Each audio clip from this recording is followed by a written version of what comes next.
সোহাগ হত্যার ঘটনায় গ্রেফতার করা হয়েছে আরও দুজনকে। এ নিয়ে গ্রেফতারের সংখ্যা দাঁড়ালো 7-এ। এদিকে মিটফোর্ড হাসপাতালের সামনের রাস্তার ফুটপাতে উচ্ছেদ অভিযান চালিয়েছে পুলিশ।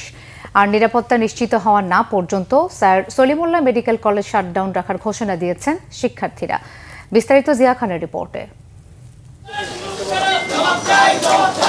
নিরাপত্তার দাবিতে স্যার সলিমুল্লাহ মেডিকেল কলেজ শিক্ষার্থীদের আন্দোলন। আগে থেকেই নিরাপত্তা নিয়ে শঙ্কিত ছিলেন তারা।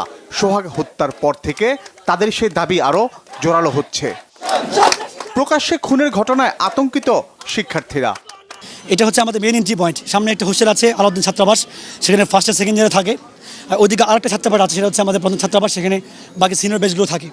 তো মানে এরকম একটা নৃশংস হত্যাকাণ্ড ক্যাম্পাসের মধ্যে, সেটা হচ্ছে আনসার ক্যাম্পের সামনে, এবং আনসার এখানে ছিল, দায়িত্ব পালন করেছেন, সেটা আপনারাই দেখেছেন। যদি করতো তাহলে হয়তো বা এই হত্যাকাণ্ড হতো না। সাধারণ শিক্ষার্থী আমরা একটা সেকেন্ড বেস্ট মেডিকেল কলেজে পড়ালেখা করি, আমাদের স্টুডেন্টের সেফটি দরকার আছে।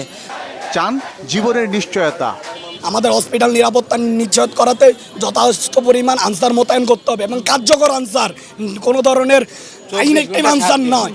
2 নাম্বার, বহিরাগতদের প্রবেশ সীমিত করতে হবে, নিষিদ্ধ করতে হবে বহিরাগতদের প্রবেশ। রাত 12টার পরে এডওয়ার্ডের সামনে পোলাপান নেশাগ্রস্ত অবস্থায় থাকে, ওইটা আমাদের পরিহার করতে হবে। ঠিক পদক্ষেপ এবং সঠিক ক্লাস একদম দৃশ্যমান কিছু পদক্ষেপ দেখতে পাচ্ছি, ততক্ষণ আমরা কমপ্লিট শাটডাউন ঘোষণা করছি। আমরা ক্লাস এবং পরীক্ষা সব পরিহার করছি। এদিকে রবিবার সকাল থেকেই মিটফোর্ড হাসপাতাল ও স্যার সলিমুল্লাহ মেডিকেল কলেজের সামনে রাস্তার ফুটপাতে উচ্ছেদ অভিযান চালায় পুলিশ।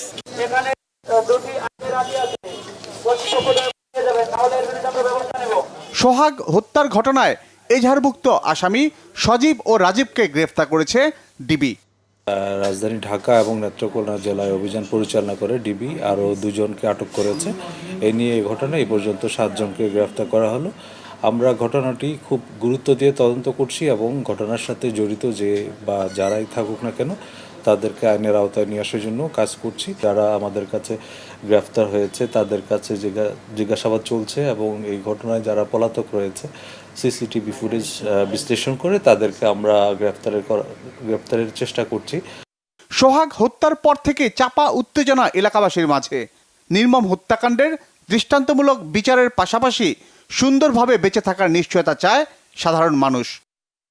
জিয়া খান, বাংলা ভিশন, ঢাকা।